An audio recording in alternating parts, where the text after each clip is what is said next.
This is episode 250 of That Shakespeare Life. That Shakespeare Life is brought to you completely free by the support of our patrons. Access the complete back catalog of episodes and contribute directly to programming when you sign up today at patreon.com/thatshakespearelife. Hi, I'm Chris Leffler, an ophthalmologist and the author of The History of Glaucoma and the forthcoming book, The History of Cataract Surgery. Another great method for studying the life of William Shakespeare includes listening to this. It's That Shakespeare Life with my friend Cassidy Cash.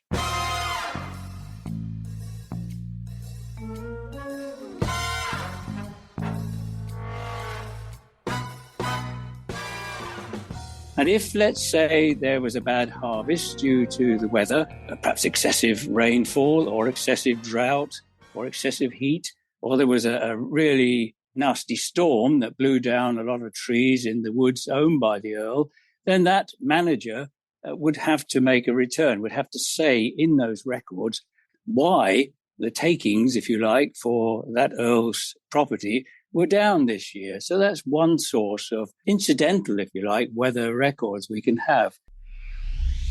Welcome to That Shakespeare Life with Cassidy Cash. Cassidy believes that if you desire to successfully learn or perform Shakespeare's plays, then understanding the real life and history of William Shakespeare himself is a must. That Shakespeare Life is the podcast that helps you go beyond the curtain of some of Shakespeare's most iconic works and explore the world of early modern England as Shakespeare would have lived it, learning from the writers, historians, and performers who know it best.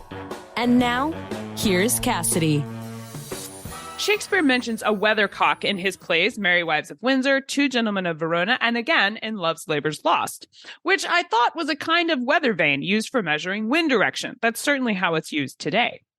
During Shakespeare's lifetime, astronomers Tycho Brahe and David Fabricus kept daily weather diaries noting details like the rain, snow, and temperature for their respective parts of Europe. But these two astronomers were far from the only people watching the weather in the late 16th and 17th century.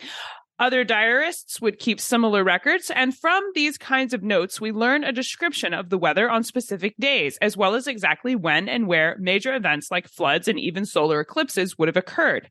Since keeping data about the weather in the 16th century was happening before instruments like weather radar were in existence, it's fascinating to look back and discover how the study of weather and even weather predictions were happening for Shakespeare's lifetime. Here this week to share with us the details of meteorology for turn of the 17th century is our guest meteorologist and expert historian on weather, Martin Rowley. Martin Rowley is a meteorologist, formerly with the British Meteorological Office, the UK State Weather Service, as part of his professional work advising both the British public and media outlets, and subsequently in retirement, Martin researched and recorded a database of historic British and Irish historic weather events. This data is now archived with the British Library and the Web Archives Service. Martin joins us today to share with us some of the history about life in turn of the 17th century England, which we can glean from the details found in this research. Hello, Martin. Welcome to the show. Hello, Cassidy. It's lovely to speak to you. Who was it during Shakespeare's lifetime that kept weather diaries? Oh, well, now we're very interested. First of all, not weather diaries as you or I might understand them, or indeed as I keep one still to this day. And I'm well into my 70s now, and I've been keeping them since I was an early teenager. So unfortunately, we haven't got nicely organized weather diaries day by day. And one of the main reasons for that is because we haven't got instrumentation. We haven't got the thermometers. We haven't got barometers. Thermometers, of course, to measure temperature.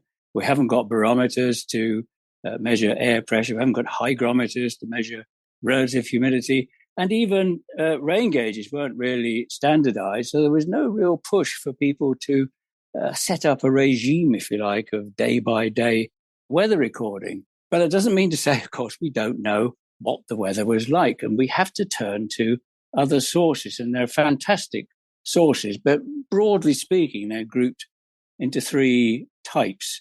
What I call the estate managers and the royal records. And I'll go through each in turn and try and briefly describe what each will tell us. Second category would be seafarers, and the third category would be the country clergy. Now, back to the estate managers, let me give you an example. Let's imagine where I live now, the Earls of Salisbury owned vast tracts of land.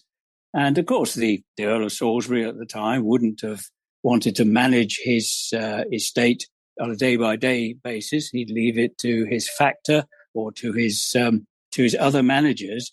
But they would have to make a return to the Earl every 6 months or perhaps even every quarter. And if, let's say, there was a bad harvest due to the weather, perhaps excessive rainfall or excessive drought or excessive heat, or there was a really nasty storm that blew down a lot of trees in the woods owned by the Earl, then that manager would have to make a return, would have to say in those records why the takings, if you like, for that Earl's property were down this year. So that's one source of incidental, if you like, weather records we can have. The second category, seafarers. Now, they're fascinating, of course. The problem with seafarers, we, at the time, as you and your listeners probably realize, we relied very heavily on coastal shipping to move goods about and indeed to move people about as well. Smaller ships would not really want to turn out in something like a 30, 35 mile an hour wind, whereas the larger vessels would be quite happy to weather those storms. And it's sometimes quite difficult to work out how small a ship is or how large a ship is, because from those records, we can then tell how strong the winds on a particular day during a particular storm were. And a storm might cause lots of coastal shipping to head for shelter, whereas the larger ships wouldn't bother so much with that. And the third category, of course, is our old friends, the country clergy. They again they did later in the, late 17th century onwards. Yes, they did start keeping day by day weather diaries, but at this stage, they were making notes. For instance, again, try and give you a real world example for the time. Let's say there was an outbreak of what we would now know as influenza, and that caused a lot of mortality, but it was in the middle of a really harsh winter. They would have to make a record that they couldn't adequately bury people due to the fact that the ground was very frozen. So it's those sort of records that we're looking at, Cassidy, to fill in, to flesh out, if you like, our knowledge of the weather at the time. Now, you mentioned that there weren't a lot of tools available for measuring the weather, like a hygrometer and a rain gauge, but I know that Shakespeare mentions a weathercock in his plays Merry Wives of Windsor, Two Gentlemen of Verona, and Love's Labour's Lost. And this reference, I believe, is to a type of weather vane shaped like a rooster that could tell you wind direction. So, Martin, was the weather vane one of the instruments being used to monitor the weather in the diaries you studied? And were there other kinds of instruments useful for collecting weather data in the 16th and 17th century, even if they were different from the ones we have today? Okay, right. We need to go, I'm afraid, a little more history and go right back to the very early part of New Testament life. And we need to look into the four Gospels, and we need to go right back to the Last Supper. And I'll try and explain why we're going back to that time, because we need to understand why there are roosters on the top of some churches and some cathedrals. And I'm just going to read you in the language that Shakespeare would have understood at the time. In this case, it's from Luke, chapter 22, verses 33 to 34. And this is the interchange between Peter, or Simon Peter, and Christ. And Simon Peter says to him, "Lord, I am ready to go with thee, both into prison and to death." And Christ returns, and he said, "I tell thee, Peter, the cock shall not crow this day before that thou shalt thrice deny that thou knowest me." Now, from that, the early Christian church, as well as obviously the symbol of the cross, adopted the symbol of the cockerel because it was central to their faith. And churches across Western Europe, across Christian Europe, started to erect cockerels on the outside of their churches and sometimes inside.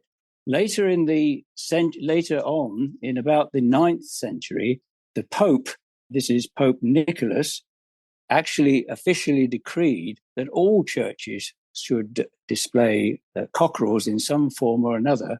But at that time, of course, all our churches here in England were generally squat affairs. They were Saxon churches, if you like.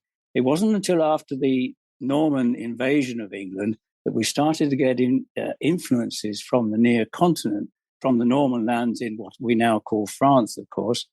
And through the late Norman and early Plantagenet era, we start to get both churches and especially cathedrals built with tall spires. As the builders became more and more confident, they started to put these great spires, especially on top of some of our magnificent cathedrals.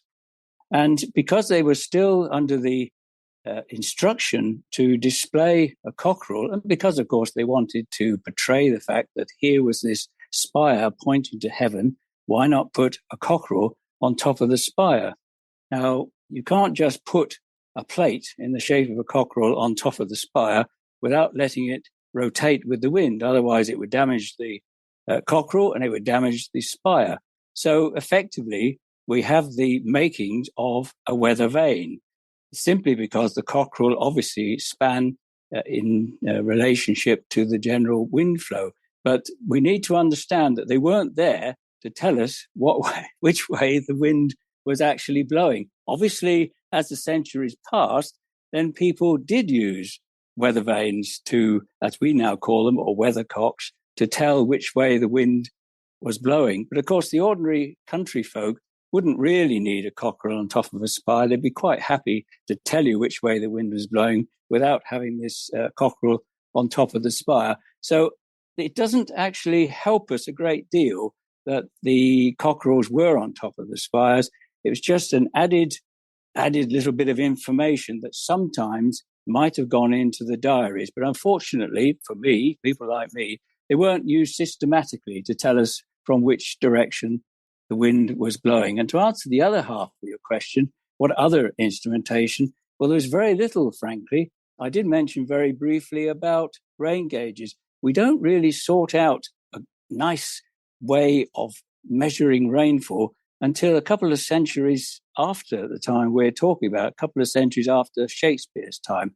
So to try and sort out how much rain fell during particular periods, we're reduced to things like people telling us how quickly the water butts filled up or how low the local village pond drew down or how fast the River Thames flowed.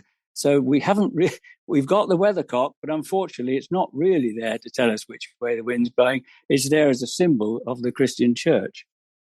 So can we tell anything about how accurate their measurements were, or when they were recording weather events? Can you tell anything precise about how they're keeping those records? Well, as I say, unfortunately, weather recording is almost incidental to the work that they're doing. We need, with end of the 16th, very early 17th century, we're right in that changeover period between the times when the weather just happened, people accepted that the weather happened, and after this period, the age of reason, when people started to wonder, well, if the church spire was struck by lightning, why was the church spire struck by lightning? They used to believe that it was God showing his displeasure at something that happened in that village or in the church. But after the 17th and 18th centuries, we started to get the scientists, as we would now call them, reasoning out that that we can't have this explanation. It's all to do with charge separation between the cloud and the ground and within the cloud.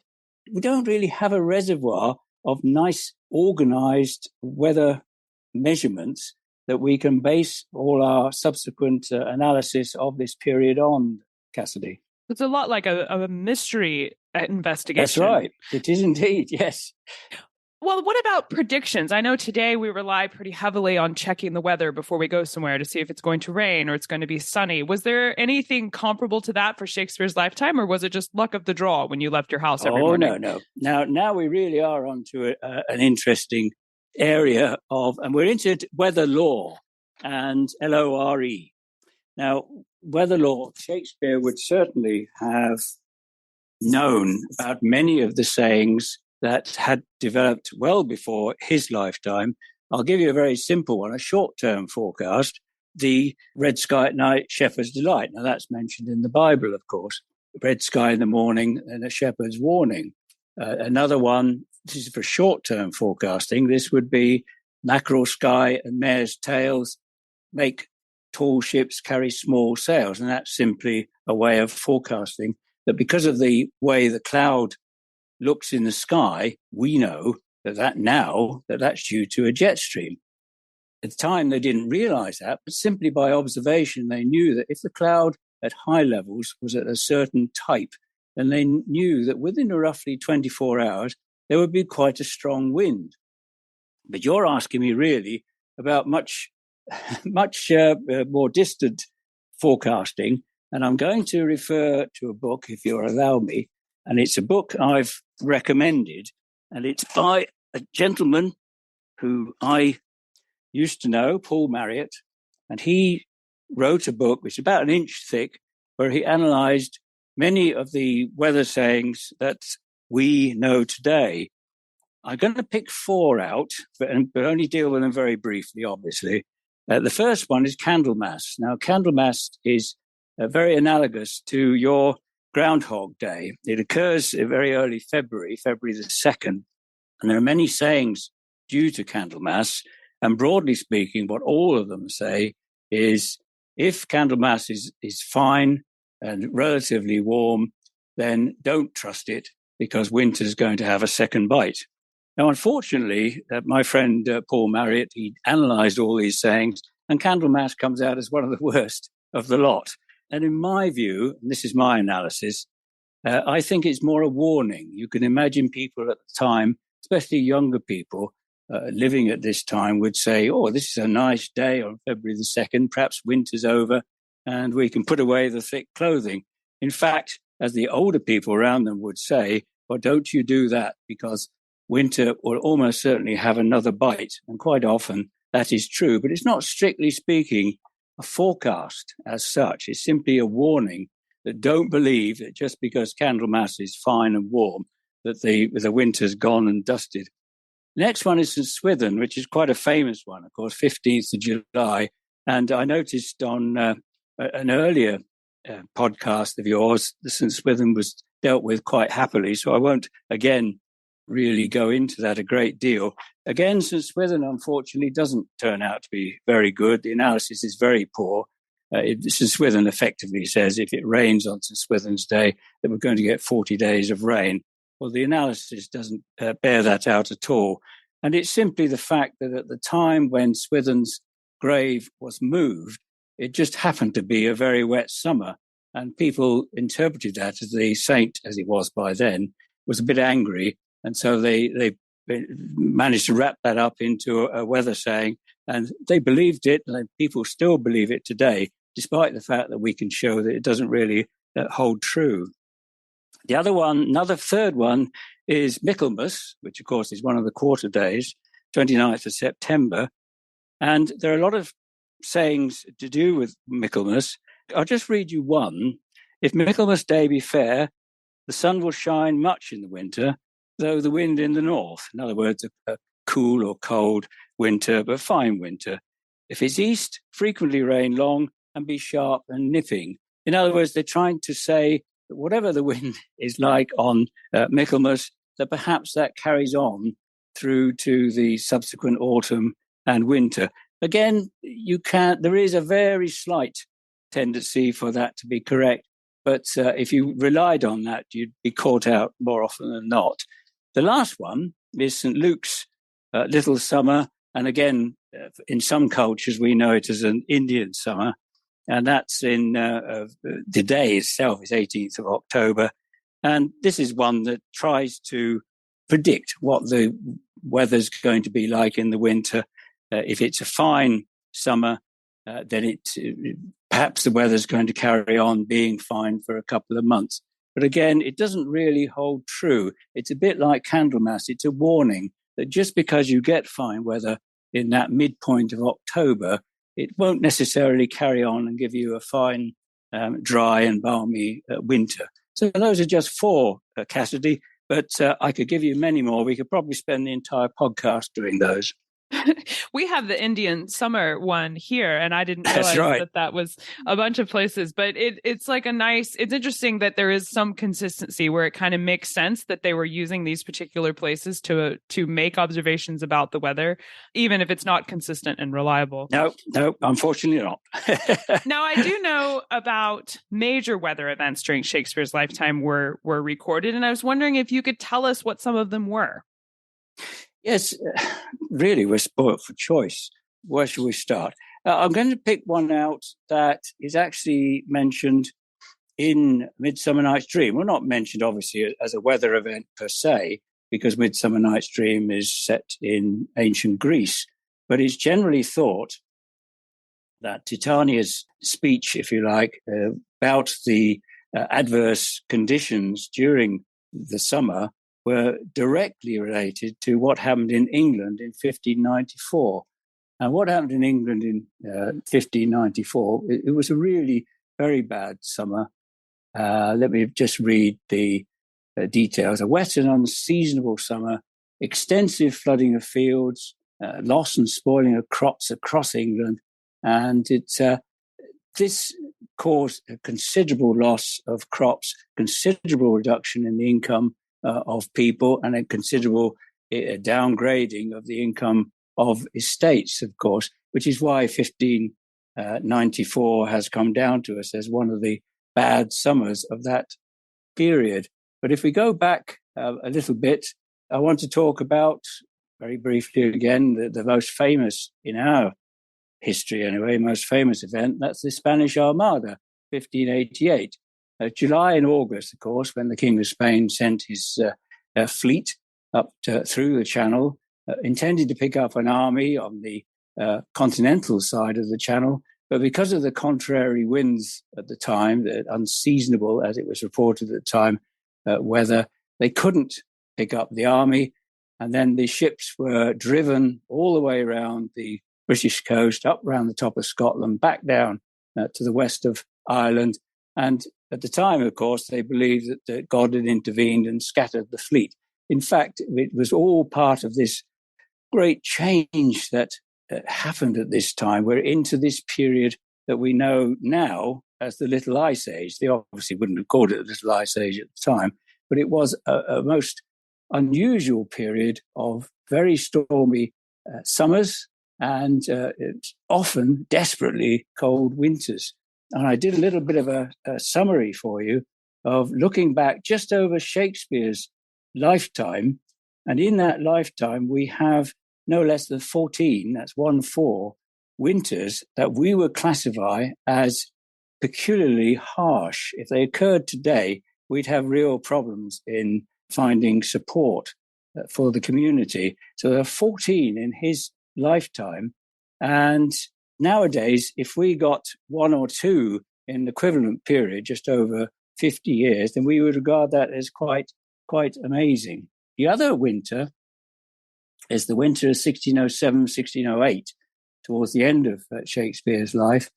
And due to that severity, ships were actually stranded because the sea froze, and that's unusual, obviously. Because the sea froze, ships were stranded way out in the North Sea. They couldn't come in to land their goods or indeed to take goods up. And there were ice flows in the Thames, and the frost really dug into almost like a permafrost, lasting well into March and April, so that agriculture was put far, far behind. So those are just some simple examples. I could give you many more, Cassidy, but I hope that gives you a flavor of the times that Shakespeare was living through. I had heard that the winters were harsh sort of repetitively in Shakespeare's lifetime, but I didn't realize it was nearly that many. And I know that the Thames River is said to have frozen over in 1607. And I don't know if that's true, but I read that's true.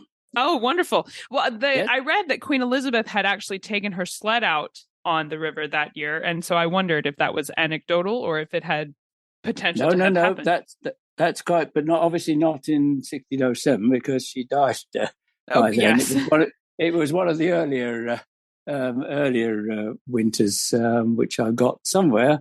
Well, that reconciles things for me then, because it was all going together of she was doing That's this. right. So it didn't just happen. It wasn't a one-off thing for the river Oh, to no, have no, no, frozen. no. If it had happened now, we would be in real trouble, frankly, with our modern communications, transport, and all the rest of it. We'd be in real trouble trying to cope with the sort of winters that the people of Shakespeare's time would have coped with. Now, I wonder, are the weather diaries and the various records from the country clergymen, the seafarers, and the estate managers, and all of this that you're piecing together to sort of see what happened? Have you discovered any kind of patterns about how often the river would freeze, or any kind of weather patterns that seem to repeat? Yep. Well, I've already mentioned it, the Little Ice Age, and perhaps I just need to elaborate very slightly because we don't want to bore too many people. But for meteorologists like myself, climatologists, this is a fascinating period because for a variety of reasons, we're going through a period of unusually cold weather relative to the values of temperature either side of this period, where there was around about the 1100s, 1200s, early 1300s, it was a very benign climate in lowland England. And of course, from the late 19th century up to the present day, it's also a very benign period.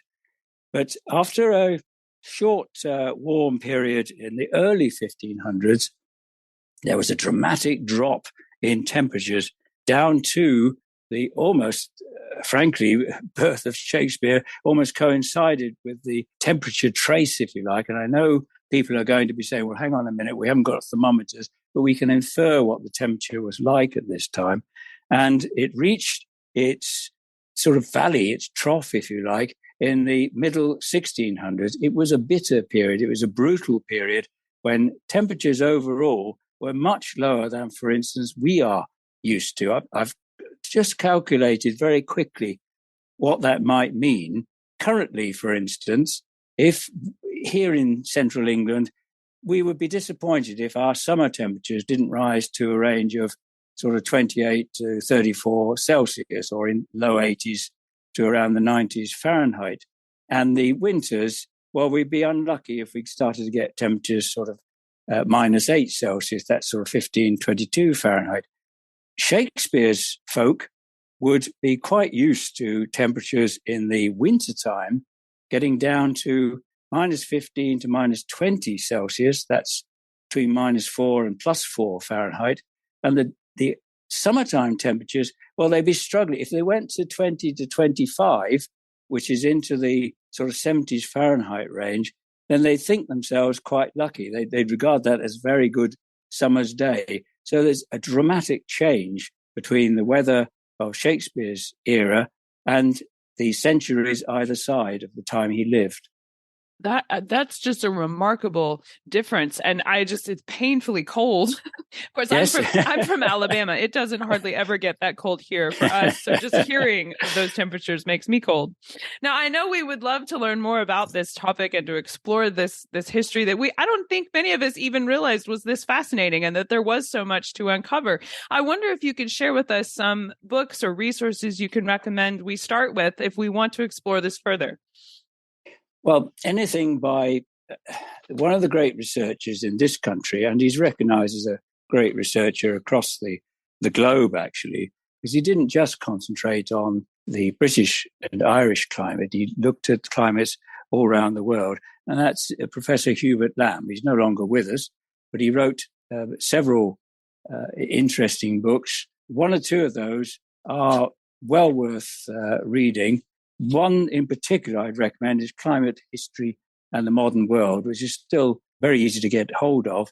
Now, although it was based in the 1980s, 1990s, people would be quite surprised to just how relevant it is, including the early flowering of the global warming saga. And through Lamb's work, you can then follow on and look at other references and pick those up and really get to grips with what was happening in certainly in the continent of Europe, the weather in the continent of Europe across these periods. The other book that I could recommend is one by a good friend of mine, Ian Curry. He publishes many books on local weather, One in particular is called Frosts, Freezes and Fairs, and you'll find a very good explanations and descriptions of the severe winters of this time that we've been talking about, Cassidy. Those are excellent resources. We will link to this as well as Martin's work in the show notes for today's episode. So make sure you go there to find those. Now, Martin, we ask everyone this next question here at That Shakespeare Life, and that's, what's the one book you would take with you on a deserted island? My friends in England tell me I'm supposed to allow you the complete works of Shakespeare and a copy of the Bible. So your choice would be in addition to those. Right, that's fine. Now, I'm not sure how many people, I think it's probably known. Everyone will know J.R.R. Tolkien and The Lord of the Rings. Tolkien, of course, didn't just write Lord of the Rings or The Hobbit. He delved, and I use that word advisedly, into all sorts of myths and legends, particularly across Europe. And he left behind, after his death, a whole store of writings, which his son Christopher gathered together and published in a book called The Silmarillion. And I would like to take that book, Cassidy. That would keep me going forevermore, The Silmarillion. My oldest son just finished reading The Silmarillion, and I can tell you it would be an excellent choice for your deserted island for sure. So, Martin, what's next for you? What are you working on now that you're excited about? No great big project. What I do is I keep an eye on newspapers and old records, and try and to relate those old records to the weather changes at the time. So I'll just give you very quickly a couple of local examples. We had in the late 19th century, there was a major loss of life on the local railway here due to an unexpected fog. Unfortunately, two of the railway workers were killed, but it's quite interesting to look into the background of those sort of things. Another example would be back again in the middle part of the 19th century, children used to walk long distances to get to our one school, which is here in our local village. And you can often pick out from the school record books just what the weather was like, whether the children were turning up with muddy boots, if you like, or whether they were bringing a lot of dust in to the playground. And sometimes, of course, in the really bad and wet summers, especially in the 1870s, then they didn't turn up at all because the local small rivers were so swollen that these youngsters couldn't actually cross the river to get to school. So that's my focus at the moment. I am excited to hear about the projects that you're working on, because I know we have really appreciated having you here today and visiting with us to share from your considerable experience and research into the history of weather. It's been an honor speaking with you. Thank you for being here today. I've really enjoyed it. Thank you very much, Cassidy. If you like our show today, be sure to let us know about it. Please drop us a rating and a review on the platform you're listening from today. To access bonus history about the weather records, weather vanes, and major weather events that we mentioned today, be sure to check out the show notes. There's bonus history content packed in there, along with direct links to both Martin Rowley and the resources he recommends for you today, and even a few extra tidbits I found that I just wanted to share with you related to the study and history of weather in Shakespeare's lifetime. Find all these things at CassidyCash.com/episode 250. That's CassidyCash.com/EP250. That Shakespeare Life is made possible by the support of listeners like you who sign up to be our patrons. That Shakespeare Life made a strategic decision not to have commercials on our show, and that was for the benefit of our listeners. We wanted to get you straight to the history. But of course, we still have to fund the show if we're going to stay on the air each week. So we turned to our listeners and asked you to support us by being a patron. As a result, we are growing our Patreon platform and are excited to be partnering with you to be reaching our funding goals. If you love the history you learn about here each week and you just like hanging out with other historians and listeners who enjoy Shakespeare as much as you do, and if you want to have a direct contribution to our show by getting sneak peeks at upcoming guests, voting on questions that we ask on the air, listening to bonus episodes released only for patrons, as well as access to the entire back catalog of That Shakespeare Life right from day one, then you want to become a patron. You can find all of the benefits and sign up right now at patreon.com/thatshakespearelife. That's patreon.com/thatshakespearelife. That's it for this week. Thank you for listening. I'm Cassidy Cash, and I hope you learned something new about the Bard. I'll see you next time. Bye-bye. Thank you for listening to That Shakespeare Life. As always, the best conversations happen after the episode over at CassidyCash.com. Become a part of a vibrant Shakespeare conversation by adding your voice over at the website. Until next time, remember, when you want to know William Shakespeare, you have to go behind the curtain and into that Shakespeare life.